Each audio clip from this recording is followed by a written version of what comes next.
ফরিদপুরের আলোচিত শীর্ষ সন্ত্রাসী জেলা শ্রমিক লীগের সভাপতি গোলাম মোহাম্মদ নাসিরকে শুক্রবার দুপুরবেলা রাজধানীর পল্লবী থেকে গ্রেপ্তার করে পুলিশ।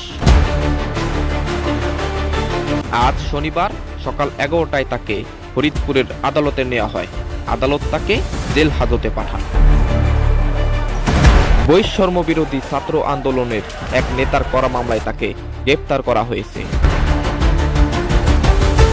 শুক্রবার দুপুরে রাজধানীর পল্লবী থেকে স্থানীয় জনতা গণধোলাই দিয়ে গোলাম মোহাম্মদ নাসিরকে পুলিশে সোপর্দ করে।